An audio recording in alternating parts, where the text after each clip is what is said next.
News 360 ప్రేక్షకులకు నమస్తే. Legend కార్యక్రమానికి స్వాగతం. ఇవాళ మన మధ్య రైతు బంధు అనంత విద్యా సంస్థలు, ముఖ్యంగా అనంతపురం జిల్లాలో అనంతలక్ష్మి విద్యా సంస్థల అధినేత మన ముందు ఉన్నారు అనంతరాముడు గారు. మరి వారితో ఇవాళ ఈ యొక్క లీడర్ కార్యక్రమాన్ని కొనసాగిద్దాం. నమస్తే అన్నగారు. నమస్తే అన్నగారు, మీరు మరి అనేకమైనటువంటి కార్యక్రమాలు చేపట్టారు అనంతపురం జిల్లాలో. ముఖ్యంగా రైతుల కోసం, అంటే ఒక రైతు కొడుకుగా రైతుల కోసం మీరు అనంత పళ్ళ తోటల పెంపకం అసోసియేషన్ పెట్టారు.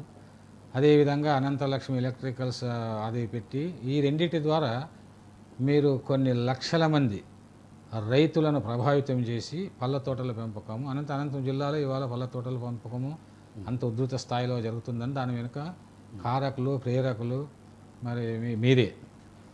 ఈ రైతు సేవ చేయాలని మీకు ఎందుకు అనిపించింది? మా తాతగారు, మా నాన్నగారు, మా వంశం అంతా రైతులుగానే జీవించినారు.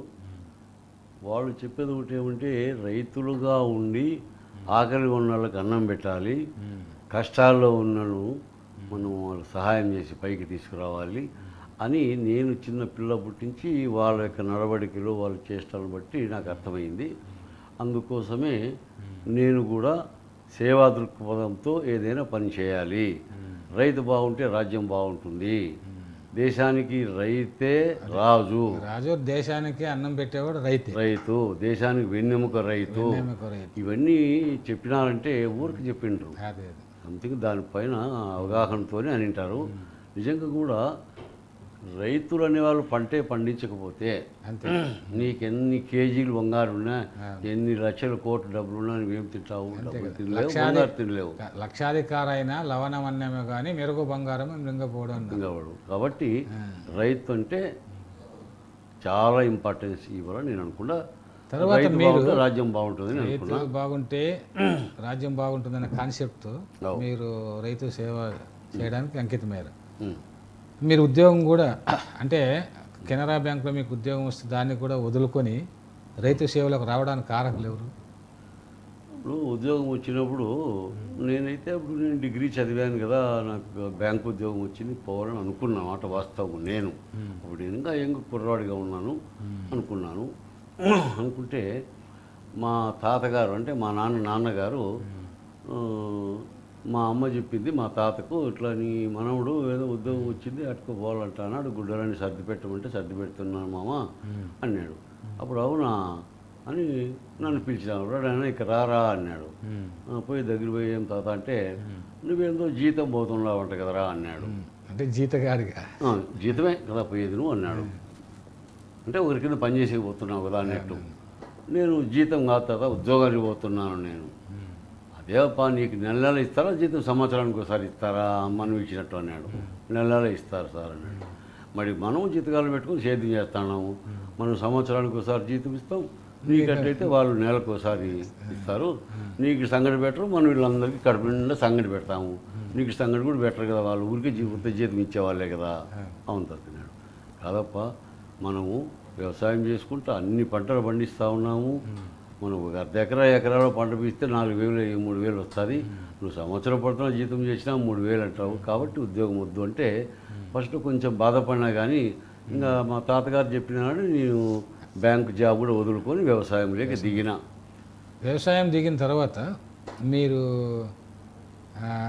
వ్యవసాయం చేస్తూనే మళ్ళీ Anantha electronics Ananthalakshmi electrical Ananthalakshmi electrical షాప్ను పెట్టి అదే రైతులకు మరి యొక్క వ్యవసాయ పనిముట్లు అందించాలనేటువంటి తపన ఎలా కలిగింది మీకు? ఎందుకు అది ఆ వ్యాపారంలోకి వచ్చారు? నేను వ్యవసాయం చేస్తున్నాను, వ్యవసాయం చేస్తూ సాయం చేసేది మా ఊళ్ళో వాళ్ళకి మాత్రం సాయం చేయగలను, అంతకంటే ఇంకా చేయలేను. అదే నాకేమనిపించింది అంటే, నేను ఎలాగూ BA వరకు చదువుకున్నా, వ్యాపారం చేస్తా, వ్యాపారం చేసుకుంటూ అయినా రైతులకు సహాయం చేయొచ్చు అనే ఉద్దేశంతో వేరే బిజినెస్కి పోకుండా అనంతలక్ష్మి ఎలక్ట్రికల్స్ ఎందుకు పెట్టానంటే రైతులకు కావాల్సిన మోటార్లు, స్టార్టర్లు, వైరు ఒరిజినల్ ఇవ్వాలి. అప్పట్లో కూడా ఇప్పట్లో కూడా చాలా కంపెనీల్లో చాలా సబ్జెక్టులు అందరక డూప్లికేట్ ఎక్కువ అయిపోయినాయి. అవును. అదే రైతు ఒరిజినల్ మోటార్ ఉంటే 4-5 సంవత్సరాల వరకు రిపేర్ రాదు. అదే డూప్లికేట్ మోటార్ ఉంటే తక్కువ రేటుకి వస్తుంది, కానీ అది 6 నెలలు పోవచ్చు, 3 నెలలు పోవచ్చు, నెలకే పోవచ్చు.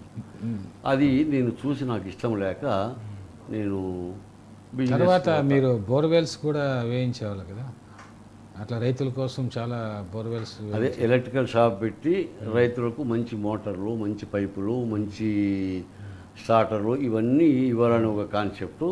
తర్వాత అప్పట్లో ఏమైందంటే బావుల్లో మాత్రం నీళ్ళు బాగుండేటివి. తర్వాత నేను 1975లో బిజినెస్ స్టార్ట్ చేశాను. 76, 77కి వచ్చాక బావుల్లో నీళ్ళు పూర్తిగా అయిపోతున్నాయి. అప్పుడు అందులో ఏంటంటే అప్పుడు డ్రిప్ ఇరిగేషన్ లేదు, కాలువల ద్వారా నీళ్లు పారించేవాళ్ళు. కాబట్టి ఆ నీళ్లు తొందరగా అయిపోతాయి బావుల్లోటి, ఇంకా మళ్ళీ నీళ్ళు రావు. అప్పుడు అందుకోసమే అప్పటి ముఖ్యమంత్రి చంద్రబాబు నాయుడు గారి కాన్స్టిట్యున్సీకి కుప్పం వెళ్ళి, అంటే డ్రిప్ ఇరిగేషన్ వ్యవసాయ పద్ధతులు పరిశీలించడానికి వెళ్ళారు. ఎందుకు వెళ్ళామంటే ఆ ఇజ్రాయెల్ టెక్నాలజీ అక్కడ ఇంప్లిమెంట్ చేసి తక్కువ నీళ్ళతో ఎక్కువ పంట పండిస్తున్నారు అని మేము సమాచారం తీసుకొని రైతులంతా కలిసి అక్కడికి మేము పండ్ల తోట రైతు సంఘం వాళ్ళంతా కలిసి కుప్పం వెళ్ళి చూస్తే అక్కడ నీళ్లు పారుబెట్టేవాడు ఎవరు లేరు. మొత్తము డ్రిప్ ఇరిగేషన్ అంటే పైపులతో చెట్టుకాడి పైపు తీసుకొని అక్కడక్కడ చుక్కలు నీళ్లు పడుతూ పంట పండిస్తున్నారు. అది బాగా మామూలు చుక్కలు నీళ్లు, అది అంటే నీటి ఆదా అవుతుంది అక్కడ. మామూలు పంట పండించాలంటే ఎకరాకు ఎంత నీరు? అది ఎట్లయితుందంటే ఈ కాలువలింటి నీళ్లు పెట్టి పారిచ్చే నీళ్లు 1 ఎకరాకు వెళ్తాయంటే అదే నీళ్లు డ్రిప్ ఇరిగేషన్ ద్వారా హార్టికల్చర్ పెడితే 10 ఎకరాలకు అవుతాయి. ఇదే నీళ్ళే 1 ఎకరాకు అయ్యే నీళ్ళే 10 ఎకరాలకు అవుతాయి. దట్టు 10 ఎకరాలు హార్టికల్చర్ పెట్టుకుంటే 2 ఫ్యామిలీస్ హాయిగా బ్రతుకోవచ్చు. అంటే ఆదాయం కూడా ఉంటుంది. ఆదాయం పండ్ల తోటలు ఎక్కువ ఉంటుంది కదా. మామూలుగా వరి వేరుశనగ పెట్టేవాళ్ళు సార్ ముందు. ఆ వరి వేరుశనగ పెట్టేదాని వల్ల ఏమవుతుందంటే రైతుకు కూటికి గుడ్డకు తప్ప అంగ ఎక్కువ మిగలడం లేదు. ఇప్పుడు రైతులకు కూతురు ఉంటారు, వాళ్ళు పెళ్ళిళ్ళు చేయాలన్నా డబ్బులు అప్పు చేయాల్సిందే, లేదు ఒక ఇల్లు కట్టించుకోవాలన్నా అప్పు చేయాల్సిందే, లేదంటే కొంత భూమి చేయాల్సిందే. అంతేగాని పంట పండించి అవన్నీ చేయలేని పరిస్థితి. దాన్ని మార్చాలని మేము అనంతపురం జిల్లా పండ్ల తోటల రైతు సంఘము అని ఏర్పాటు చేసినాం. జిల్లాలో పెద్ద పెద్ద రైతులంతా మాట్లాడడం కలిసి రైతులు బాగుపడాలంటే మన డ్రిప్ ఇరిగేషన్ వల్ల, బోర్లు వల్ల, మోటార్ బిగి వల్ల ఇవన్నీ చేసి తక్కువ నీటితో ఎక్కువ ఎకరేజ్ కవర్ చేస్తే వాటర్ సేవ్ అవుతుంది డ్రిప్ ఇరిగేషన్ ద్వారా, తర్వాత పవర్ సేవ్ అవుతుంది, తర్వాత సత్తువులు స్టేజ్ అవుతాయి, కూలీలు సేవ్ అవుతాయి. ఇన్ని రకాల రైతులు దిగుబడి బాగా వస్తుంది, లాభాలు బాగా వస్తాయి, పంట బాగా వస్తుంది. డ్రిప్ ఇరిగేషన్తో పంట దిగుబడి ఎక్కుతుంది. ఇప్పుడు మీరు అలాంటి పద్ధతులు అనుసరించిన తర్వాత ఢిల్లీకి రోజు 150 లారీలు బత్తాయి. అది ఏంటంటే మేము డ్రిప్ ఇరిగేషన్ పెట్టిన తర్వాత హార్టికల్చర్ డెవలప్ చేసాం. ఆ వరి వేరుశనగ మాత్రమే కాకుండా తైవాన్ నుంచి బొప్పాయి సీడ్ తెప్పించాం. తైవాన్ బొప్పాయి, దాని పేరు రెడ్ లేడీ 786. అది ఎట్లా అంటే నిల్వ బాగుంటుంది. ఈరోజు మాగిన కాయ పీకితే 1 వీక్ 10 డేస్ అయినా కాయ మెత్త కాదు. అంతకుముందు కోయంబత్తూరు వెరైటీస్ పెట్టేవాళ్ళము. చెట్టు మీద కాయ కలర్ వచ్చి మాగిందంటే ఈరోజు సాయంత్రం లోపల తినాలి, రేపటికైతే పిసిపిస మెత్తగా అయిపోతుంది. అందుకోసము నిల్వ బాగా ఉండేటువంటి సరుకు ఎక్కడుందని చెప్పేసి ఆలోచిస్తే తైవాన్లో బొప్పాయి సీడు రెడ్ లేడీ అని చెప్పాను కదా, అది కిలో 2,65,000 అప్పట్లో. 1 కిలో తెప్పిస్తే 10 ఎకరాలకు అవుతుంది. సీడు విత్తనం పెట్టి మొక్క పెంచి నాటితే అది తెచ్చి ఫస్ట్ నేను 5 ఎకరాలు పెట్టాను. మీరు ప్రాక్టికల్గా మీరు 5 ఎకరాలు పెట్టాను, లాభం తీసుకొని తర్వాత ఇంప్లిమెంటేషన్ చేయించాను. 5 ఎకరాలు పెట్టి 21.5 లక్షలు వచ్చింది నాకు కాపు అంతా. అది ఒకటే జాగా 10 రోజుల కూతురు కోత వస్తుంది అనమాట. 10 రోజులకి దాన్ని 10 రోజుల కూతురు కాయలు పీకుతాను. అంటే కింద కాయ పీకితే మళ్ళీ 10 రోజులు పై కాయ కలర్ వస్తుంది. అది వ్యాపారస్తులు కూడా దీంట్లో ఢిల్లీ నుంచి పిలిపించి ఆ ఢిల్లీ వ్యాపారస్తులు అనంతపురం జిల్లా రైతులను చూసి భయపడతా ఉంటే మీరు భయపడక్కర్లేదు అని అక్కడ నాకు డీలర్స్ ఉంటారు.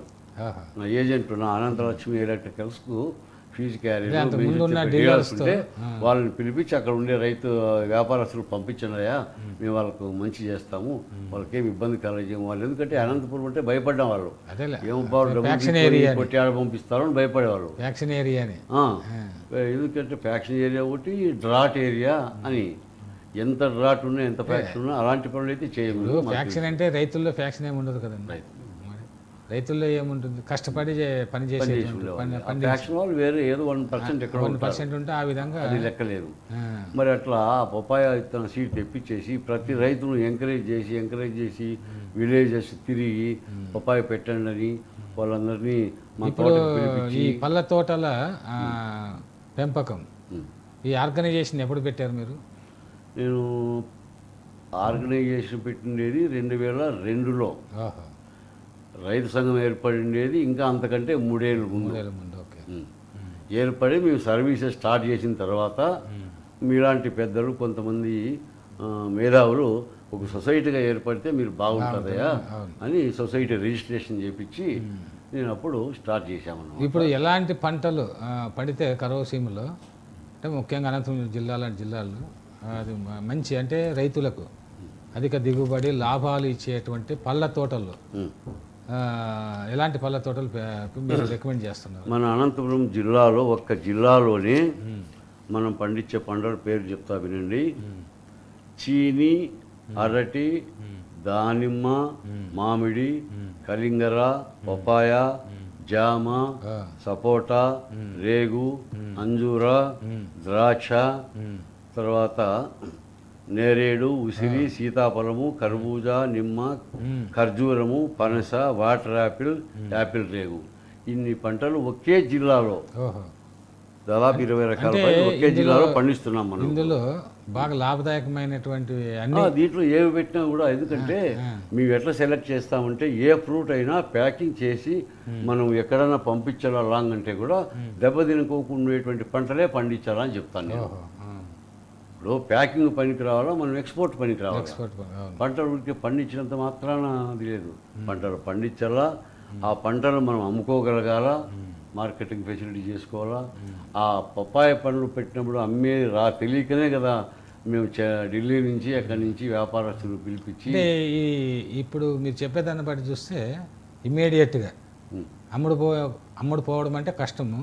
అప్పుడు దానికి మార్కెటింగ్ ఎలా ఉంటే బాగుంటుంది అని అందుకే 4 రోజులు లేట్ అయినా పంట నిలబడేటట్టు తెచ్చుకుంటాం. చీని ఉంది, మాగిన కాయనుకో ఈరోజు పీకి పంపించమన్నా, ఈరోజు పీకి రేపు నాడు పంపించినా 4 రోజులు ప్రయాణం చేసి ఢిల్లీ వరకు జర్నీ చేసినా కూడా ఏం కాదు.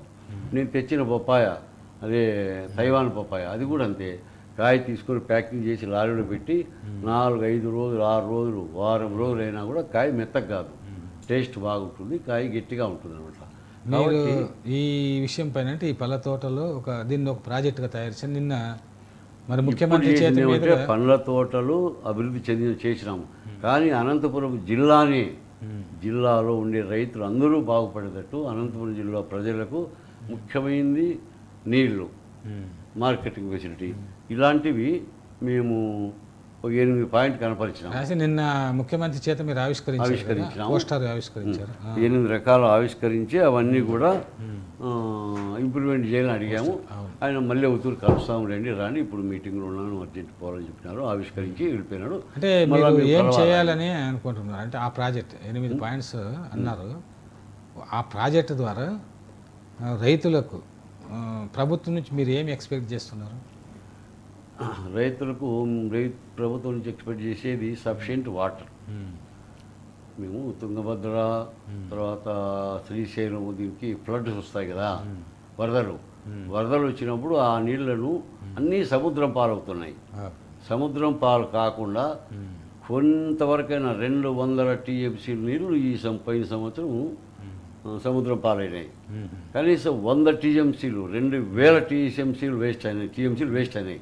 100 TMCలు మనం దాన్ని సేవ్ చేసుకోగలిగితే రాయలసీమను రత్నాలసీమగా మార్చచ్చు.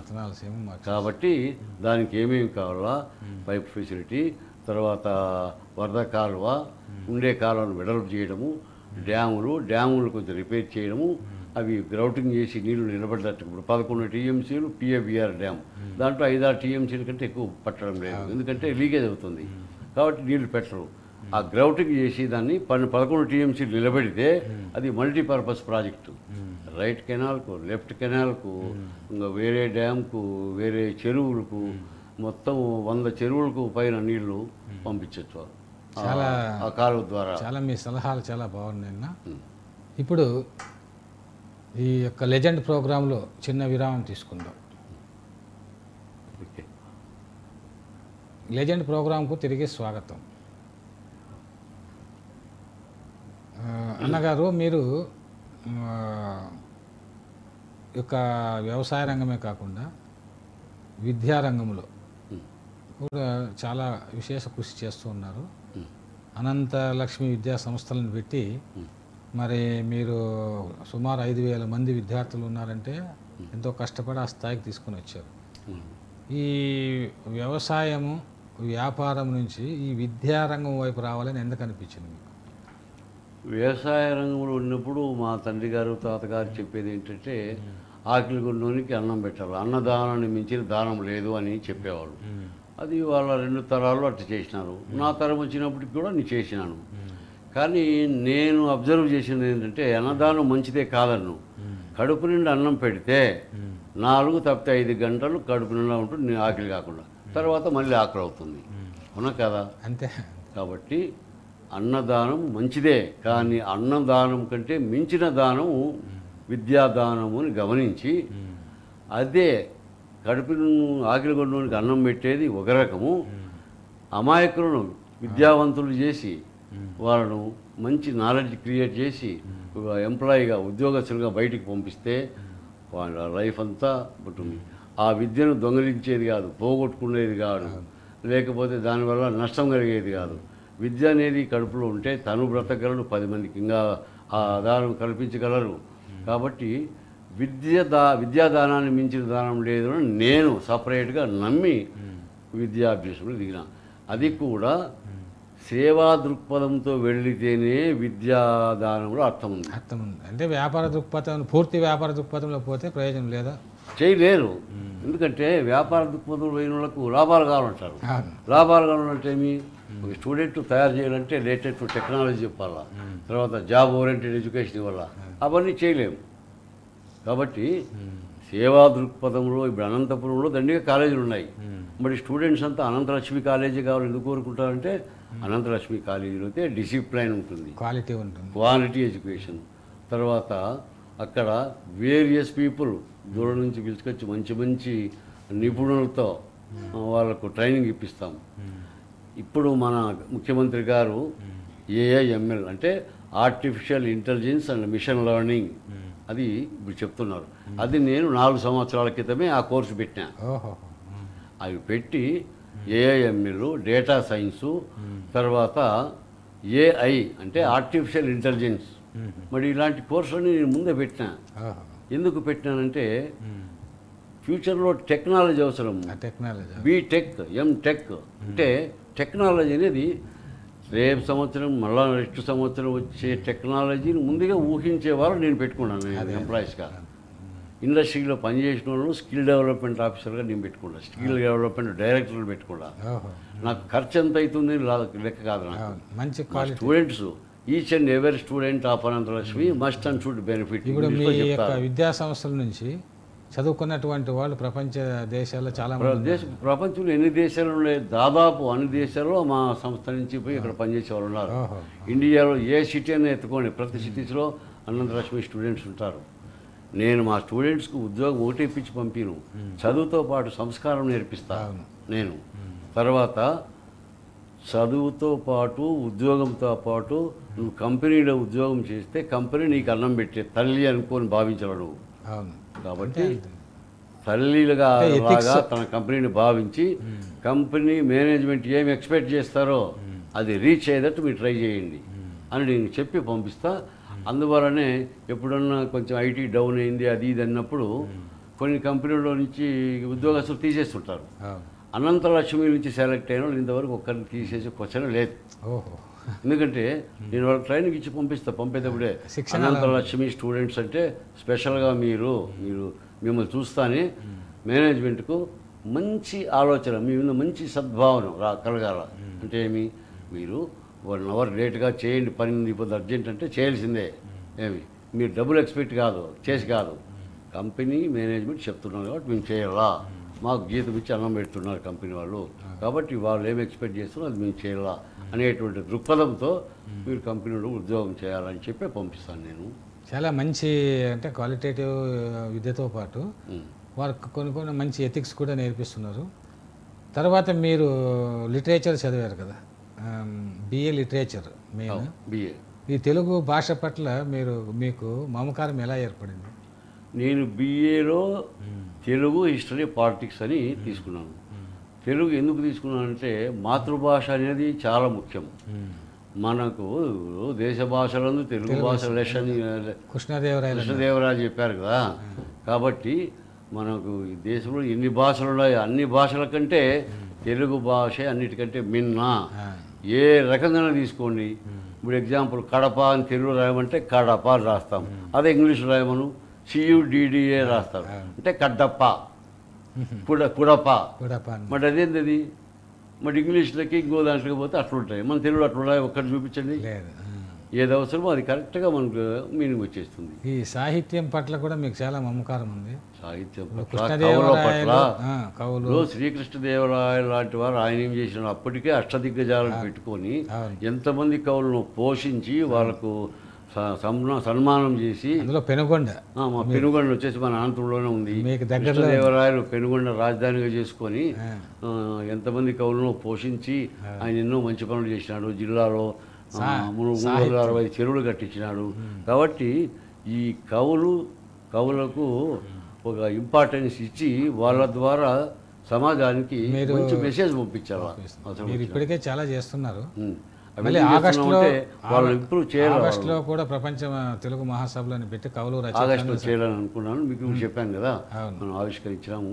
అది కూడా అది పోస్టర్ కూడా బాబు పోస్టర్ ఉందమ్మా మా వాళ్ళు. ఆచారి పోస్టర్ తీసుకో, ఇక్కడ పోస్టర్ తీసుకున్నా, అది వేరే పోస్టర్ ఎర్ర కనపడి తీసుకుని రా ఇక్కడ. ఆచారి ఏమన్నాడు, అదే వేరే పోస్టర్, పెద్ద పోస్టర్. అది కాదు, ఏమో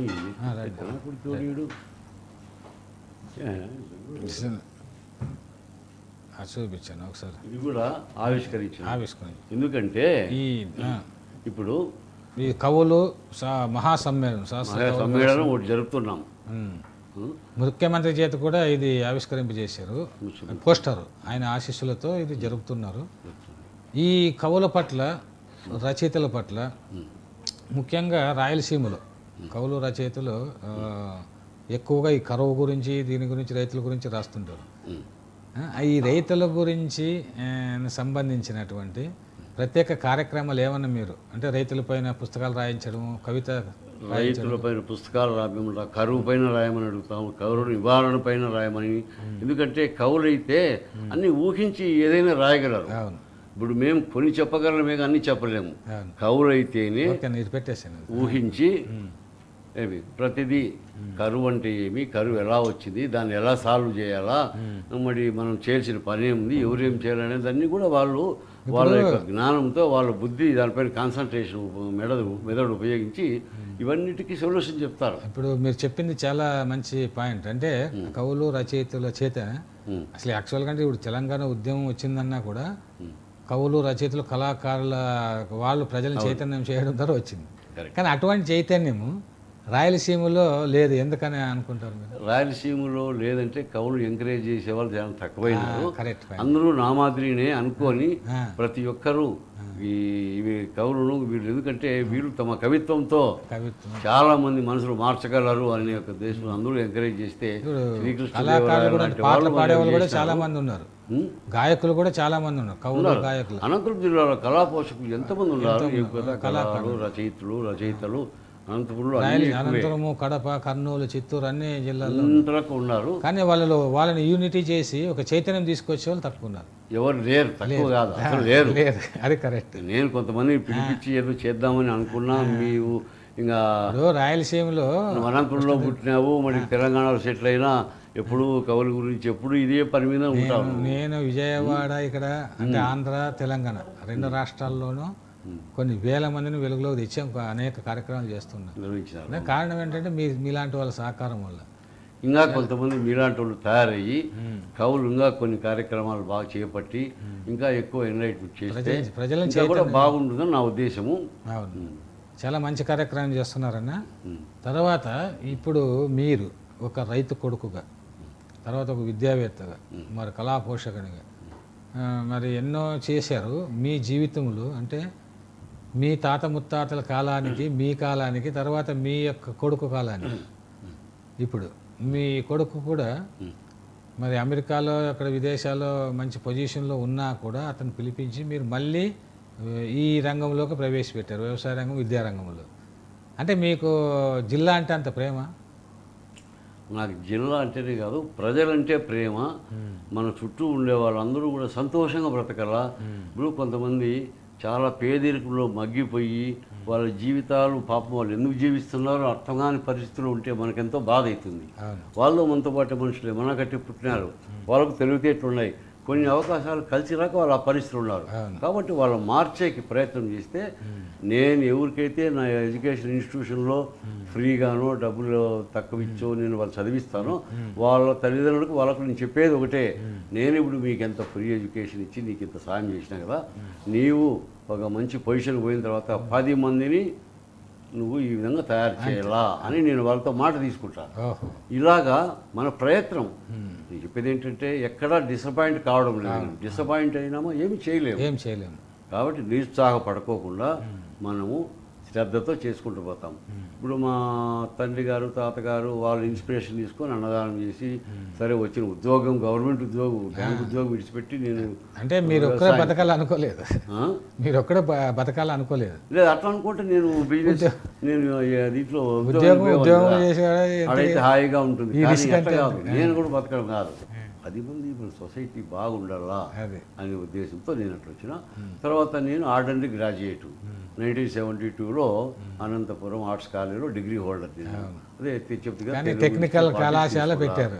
మరి మా అబ్బాయిని వచ్చేసి మరి ఎంటెక్ బీటెక్ ఇక్కడ చేయించిన, అమెరికాలో ఎంటెక్ చేసి అక్కడే ఉద్యోగం చేసుకుంటూ ఉన్నాడు. అప్పటికి 6 ఏళ్ళు అమెరికాలో. మీ అబ్బాయి పేరేం పేరన్నా? రమేష్ నాయుడు. ఎం రమేష్ నాయుడు అని అక్కడే మంచి జాబు, మంచి పొజిషను. మరి అక్కడ మంచి పొజిషన్ ఉన్న రమేష్ నాయుడిని మీరు అనంతపురం ఎందుకు పిలిపించారు? ఎందుకు తీసుకొచ్చినానంటే నేను ఆల్రెడీ గ్రాడ్యుయేటు, నేను పెట్టిండేది BTech, MTech, MBA, MCA, diploma, ఇన్ని కోర్సులు ఉన్నటువంటి ఒక పెద్ద కాలేజీ. తర్వాత పక్కనే ఒకటి అనంతలక్ష్మి ఇంటర్నేషనల్ స్కూల్. మరి అంత పెద్దది 30 కోట్లు ఖర్చు పెట్టి ఇంటర్నేషనల్ స్కూల్ పెట్టినా. ఇవన్నీ చేసి మరి టెక్నాలజీ లేనటువంటి నేను ఒక రైతుగా ఉన్నటువంటి వాళ్ళు నేను పిల్లలందరికీ న్యాయం చేయగలనా, చేయలేనని ఆలోచన చేసి అమెరికాలో మంచి పొజిషన్లో ఉండేవాడిని నీ పొజిషన్ ఇచ్చిపెట్టేసి కరానైనా ఇక్కడ వచ్చి నీకేం తక్కువ కాదు, నీకు తినేకి కుర్చేకి దండిగా దేవుడు ఇచ్చినాడు మనకు, నీవు వచ్చి ఇక్కడ విద్యార్థులు మంచి పొజిషన్ తీసుకొచ్చి పెట్టి 10 మందికి సహాయం చేయి. నువ్వు ఈ కరువు జిల్లాలో నేను రైతులు చేస్తాంట, నువ్వు విద్యార్థులు చేసి మనం 2 విధాలుగా రైతులు పిల్లలందరినీ మంచి పొజిషన్ తీసుకురావాలని నేను కాలేజీ పెట్టినా.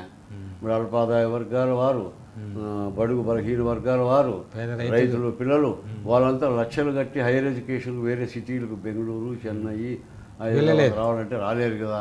కాబట్టి అనంతపురంలోనే గ్రామీణ ప్రాంతంలోనే మనకి ఎట్లా ల్యాండ్ ఉంది, హైవేకే ల్యాండ్ ఉంది, ఇక్కడే ఒక కాలేజీ ఎస్కే యూనివర్సిటీ పక్కనే మీరు ఎస్కే యూనివర్సిటీ పక్కనే నాది ల్యాండ్ ఉంది, 54 ఎకరాల ల్యాండ్ ఉంటే అక్కడే ఇవన్నీ కూడా ఇన్స్టిట్యూషన్ స్టార్ట్ చేసి చాలా సంతోషం అన్న. మీరు అందుకోసం నా కొడుకు మించుకొచ్చి ఇదంతా సర్వీస్ మోటివ్తో చేసి మనం సర్వీస్కి అంకితం అయిపోయారు. రెండవది ఏంటంటే బాగా విజయాలు కూడా సాధించారు. అటు రైతులకు పళ్ళ తోటల పెంపకం ద్వారా మీరు గైడెన్స్ ఇచ్చేసి ఎన్నో అప్పులు ఇచ్చి అప్పులు కూడా తీర్చి ఇలానే చాలా చేశారు. చెప్పుకుంటే రైతు అంటే నాకు అమితమైన ప్రేమ. వాళ్ళ దగ్గర డబ్బులు లేవంటే వచ్చి సార్ డబ్బులు లేవు నాకు మోటార్ కావాలా, బోర్ వేయాలా, అది ఇది. బోర్ వేస్తే నువ్వు నీళ్ళు పడతానే పంట పెట్టి 4 నెలలకు పంట పడతాను తెచ్చిస్తా అంటారు. ఒక తూరి పంట పండుతుంది పంట పండుదు. రెండవది వాళ్ళు ఏంటంటే తెచ్చి ఇచ్చినా ఇవ్వకపోయినా అప్పులు ఇచ్చినట్లే ఇచ్చి లాస్ట్కు నేను ఎడ్యుకేషన్ ఫీల్డ్లో పోయేటప్పటికి ఈ పత్రాలన్నీ వాళ్ళు పెట్టుకొని సార్ పత్రాలు ఉన్నాయి కదా నా భూమి తీసుకొనైనా నీకు అయ్యో అప్పుడానంటే ఇచ్చి నువ్వు డబ్బులు నీకు నెగరగొట్టేసిన నీ భూమి అయితే నేను తీసుకున్నాయా అది తప్పు. భూమి అంటే నీ కన్నతల్లి ఉన్నట్టు, అంతే కదా. మరి నీ కన్నతల్లి నేను పిక్కోవడం నేను ఒప్పుకుంటానా? నువ్వు తీసుకో అప్పుడున్నా కాబట్టి చెప్పినా నేను తీసుకున్నది ఆ విధంగా మీరు అనుకున్నా. మీరు ఆ విధంగా రైతులకు బాగా సహాయం చేశారని అందరికీ చెప్పుకుంటారు. కొన్ని కోట్ల రూపాయలు రైతులకు ఇచ్చిన అప్పులు కూడా వదిలేశారని చాలా చాలా అన్న. ఈ విధంగా మీ గురించి ఆలోచించినప్పుడు పళ్ళ తోటల పెంపకం అనేటువంటి ఒక కరువు సీమలో మొట్టమొదట దానికోసం డే అండ్ నైట్ కష్టపడి ఆ విధంగా అంటే కొన్ని లక్షల మంది ఈ యొక్క రైతులు, ముఖ్యంగా రైతుల యొక్క జీవితాల్లో వారు ఒక రకంగా చెప్పాలంటే చీకటి జీవితాల్లో ఒక వెలుగులు నింపారు. చీకటి జీవితాలే వెలుగులు నింపారు. ఇవాళ ఇప్పుడు ఆ పళ్ళ తోటల పెంపకం వల్ల సాధారణ మధ్యతరగతి వాళ్ళకి అంటే చిన్నకారు సన్నకారు రైతులు కూడా మరి వాళ్ళు మంచి పంటలు పండించుకొని వాళ్ళ పిల్లలు బాగా చదివించుకొని వాళ్ళ పిల్లలకు పెళ్ళిళ్ళు చేయడంలో కానీ ఇట్లా చాలా అంటే పరోక్షంగా మీరు చాలా సేవ చేసినారు. చాలా ధన్యవాదాలు అన్న. మన స్టూడియోకి వచ్చేసి మీరు అనేక విషయాలు తెలియజేసినారు. ఈ న్యూస్ 360 ద్వారా మీ ప్రపంచానికి మీలాంటి యొక్క మంచి వ్యక్తులను గొప్ప వ్యక్తులు పరిచయం చేయాలని ఈ యొక్క లెజెండ్ కార్యక్రమం చేసింది. నా దృష్టిలో లెజెండ్ ఎవరు అంటే ఇక మీలాంటి వాళ్ళే నిజమైన లెజెండ్. ఎందుకంటే పేదలకు, అట్టడి వర్గాలకి, రైతులకు ఎవరైతే సహాయం చేస్తారో అటువంటి వాళ్ళు లెజెండ్స్. కానీ ఏవో కోట్లు సంపాదించుకొని విద్యను వ్యాపారంగా మార్చి రైతుల వ్యవసాయాన్ని వ్యాపారంగా మార్చినటువంటి వాళ్ళు కూడా అటువంటి వాళ్ళు చాలామంది చూసాం. కానీ మీకు నిన్ననే మరి తెలుగు వన్ వాళ్ళు ఒక అవార్డు కూడా ఇచ్చారు మీకు, స్ఫూర్తి అవార్డు అనేది. అందుకు కూడా మీకు ధన్యవాదాలు తెలియజేస్తున్నాము, అభినందనలు కూడా తెలియజేస్తున్నాము. ఇక్కడ ముఖ్యంగా ఏమిటంటే మీలాంటి వారు నిజమైనటువంటి లెజెండ్స్ అంటే గ్రామీణ ప్రాంతాలు, ముఖ్యంగా కరువు జిల్లాలు కానీ వెనుకబడిన ప్రాంతాల నుంచి మీరు కష్టపడి అక్కడ నుంచి చిన్ననాటి నుంచి కష్టపడి పైకి రావడం కాకుండా ఎంతోమందిని వెలుగులోకి తీసుకురావడం, వాళ్ళు 10 మంది బతకాలి నేను బతకాలి అన్న కాన్సెప్టే గొప్పది. ఆ విధంగా ప్రకృతికి, రైతులకు, విద్యార్థులకు, కరువు సీమలో మీరు చేస్తున్న సేవలకు మీకు మరొకసారి ధన్యవాదాలు తెలియజేస్తూ మరి ఈ విషయం ప్రపంచంలో అందరూ చూస్తుంటారు కాబట్టి కొంతమందికైనా స్ఫూర్తిదాయకంగా ఉంటుందని చెప్పేసి ఈ యొక్క లెజెండ్ కార్యక్రమం నిర్వహిస్తున్నాము. ఇందులో పాల్గొన్నందుకు మీకు ధన్యవాదాలు. నా ముఖ్య ఉద్దేశం ఏంటంటే ఇప్పుడు మీలాంటి వాళ్ళు ఇట్లా స్టూడియోకి పిలిచి నన్ను అడిగిన దానికి నేను చెప్పేది వీళ్ళు చూసి కొంతవరకైనా సేవా తత్పరతం, సేవాభావం కొంత 10% ఉన్న వాళ్ళు తీసుకొని రెస్పాన్సిబిలిటీ తీసుకొని చేస్తే అదే నాకు సంతోషం. ఎందుకంటే వ్యాపార రీత్యా పోయింటే నేను ఎంతో సంపాదించేవాడిని. ఈ విద్యావేత్తగా పోయే కంటే విద్యావేత్తగా నేను సంపాదించాలని పోలేదు. నేను సక్సెస్ అయినాను, డబ్బు సంపాదించేటదైనా సక్సెస్ అయినా. ఎట్లా సక్సెస్ అయినా అంటే నా స్టూడెంట్స్ చాలామంది బెనిఫిట్ అయినారు. వాళ్ళంతా పెద్ద పెద్ద కంపెనీలు ఉన్నారు.